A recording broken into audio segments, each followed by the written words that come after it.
最も強き王。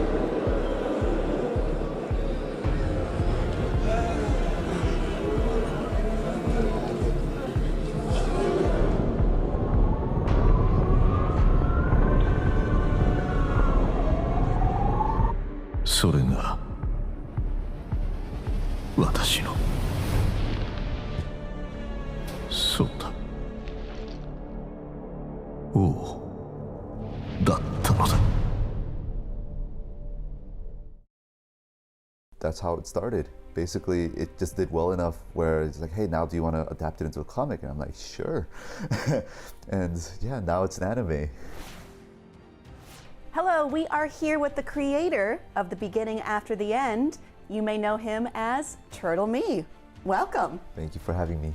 So I've read quite a bit of the story. How did you come up with the idea for a character to reincarnate with all his advanced knowledge right at birth? I mean, to me, it sounds great. It's like pretty much a New Game Plus kind of story, but does it come from a personal place for you? How did you arrive there? Right. As much as I would love to take credit for pioneering this, there's been a lot of stories that had this sort of theme into it, where, you know, reincarnation, the whole isekai genre that's so popular right now. 10 years ago when I started writing it, it wasn't as popular, and there was a couple of like light novels in Japan that I was reading that kind of inspired me. It's like, oh, this is really cool, and like I don't really see this in English. Mm-hmm. And so that was sort of like my mind going into, oh, like I wonder if this is a story that I could kind of write. And it came from a place when, you know, I was working my day-to-day job, mm-hmm. and, you know, after work, just to kind of unwind, to de-stress, I would, you know, just start writing for fun. And that was sort of my outlet. Awesome. I mean, were you inspired by any other manga, anime, movies, books, stories in general when you were creating this story? Yeah, I mean, I grew up reading so much that The Beginning After the End has sort of become this culmination of a lot of different stories that I just digested throughout like elementary, middle school, high school, college. You know, I was a big fan of manga growing up. You know, mm-hmm. I would, back when it wasn't as accessible as it is today. Oh yeah. And yeah, starting from that, I also read a lot of like just fantasy epics, starting with like, you know, Aragon. Oh, cool. Yeah, and Lord of the Rings, like all the classics. And it kind of, you know, there was a sort of a niche that I was interested in that wasn't really available in the States, mm-hmm. In English. So I started looking in like Korean web novels and like Chinese like wuxia novels as well, and just sort of spiraled down from there. Yeah, so just to name like a couple, again, Aragon, the whole fantasy epic, really inspired me to write out this fantasy world.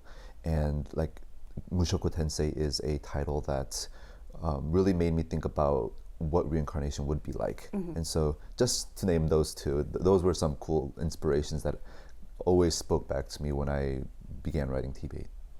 Awesome. I mean, it's great to get inspiration. And I want to get back to what you said earlier, in that this is an English American title, and it's rare to see that sort of story adapted into a Japanese anime. I think it's only happened a few times, so the fact that TBATE is going that way is pretty special.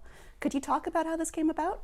Yeah, I mean, you know, there were a lot of moving pieces, a lot of moving parts, and a lot of, you know, partners that were advocates of, you know, trying to make The Beginning After the End into an anime. And so, you know, I don't want to discredit any of the hard work that they put into making the anime happen. Some parts of it I'm not really too privy of, mm-hmm. but I do know that, you know, Crunchyroll and Tapas and I have been in talks for a really long time about, you know, making the anime happen. And as things were actually, you know, starting to move in the right direction, and, you know, things were all clicking, Studio ACAT actually was the one that volunteered and, you know, raised their hand and be like, we really like this story and we want to adapt it. And so, you know, it's an honor that a studio and a director was so, you know, just liked my story enough to want to volunteer to do that, which doesn't happen very often. Is The Beginning After the End anime a pretty faithful recreation of the story your readers are familiar with, or would you say there are new and different elements added to it? Will they end in basically the same way? I would say for the most part, it really does stay faithful to the source material. However, the director does have his visions, and so far it's been really cool seeing those. In the end, the anime is a very different medium compared to the comic and for the novel, and so the director coming in as the expert in this medium as the anime, I've learned a lot about how the same story might be told in a little bit different way. What do you think new watchers who haven't read the beginning after the end, what do you want them to take away from it? I would like to think that the beginning after the end has layers where it can be enjoyed on a surface level. I hope that it can be just enjoyment content where you don't have to think too deeply and you can just turn on the TV and watch it. But for the people that do want to think a bit more and want to sort of explore why the main character or the cast sort of made the choices that they did, I hope that the story that I tell, kind of creates those sort of layers where it's not just a pure action like adventure story, but it also delves into the identity of a king that wasn't the perfect human, that has reincarnated and has a second chance, that to live in a world where he has things that he was missing in his previous life, friends, family. And so I touch upon a lot of those sort of characteristics, like those character choices, and the action fantasy part is just like the backdrop of it. I want to talk a little bit about what we started this conversation with, your pen name, TurtleMe. Where did this come from? It came from a place in the past where I did not think that it would be used this publicly. So a little bit of regrets there. I wish I thought of something cooler, but I'm glad that it sticks out, right? Yeah. Like it's a question that always gets asked, like this is an unusual name, right? But it really just came from, I had to create a user ID for the online publishing platform that I was on, and I was just thinking about, when a reader reads the author username, I wanted to think, oh, okay, this writer won't be writing that fast, like a turtle, slow and steady. Oh. Yeah, and I guess it was a way of me putting less pressure on myself, and like, okay, I'm like a turtle. I'll just write slowly. This, because it started off as a hobby. I'm gonna do it for my enjoyment, and at a pace that I want to. And so the whole slow and steady wins the race sort of thing. Oh, that's great. I want to, again, touch on something you discussed earlier. You said you were working your regular job when you were starting the story, and you do have a really interesting story as a writer. I saw previously you had mentioned in a different interview that you had a steady job in finance when you started writing as an outlet, and then you partnered with Tapas, and it is lesser known, and you self-published. So can you talk about that journey and the leaps you took to get to where you are today? Right, yeah, that's a great question and a lot to think about. But I think when I first started off, again, I really just thought of writing as a hobby, as an outlet. It was something that I could do to turn off my brain or to use a different part of my brain. And so, I didn't really think too much of it. But at what point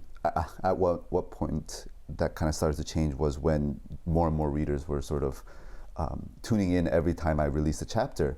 And so it reached the point where I'm like, there's a lot of people kind of reading this. Like I kind of need to be serious about it. And I thought I would be doing a disservice to my fans if I was only, 1 foot in. I wanted to take responsibility of that. And so I started doing it more regularly. I started being a bit more professional and having a set schedule. And that kind of helped really garner a reader base that, trusted that, he's sticking through this. And that's when Tapas came in, where, the editor at the time, Gabby, who I, still work with very closely, she was like, hey, I work for this small company that is this startup. Like, are you interested in just publishing the beginning after the end there? At first, I kind of thought it was a scam, to be honest. But I looked into it. I looked into it, and I saw that it was pretty cool what they were doing. There weren't that many webcomic platforms that also had web novels at that time, and I thought it would be a cool opportunity to get readers more inclined to seeing the beginning after the end as not just a novel, but a potential comic as well. That's how it started. Basically, it just did well enough where it's like, hey, now do you want to adapt it into a comic? And I'm like, sure. And yeah, now it's an anime. That's incredible. It changed your whole career. Yeah. It definitely was not something that I was expecting to be, expecting to happen.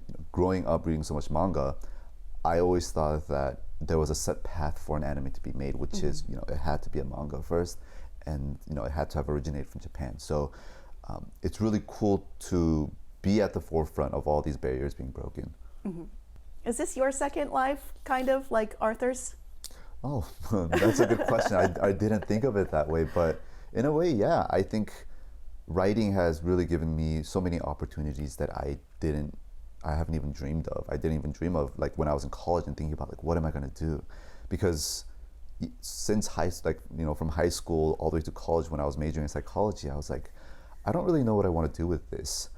And so being able to use my degree in psychology and being like, okay, this may be how, like, people think. Just like, in essence, there's no huge theories that I'm using, but, like, just being educated in psychology, I'm a bit more aware of what makes people do certain things and why they think that way.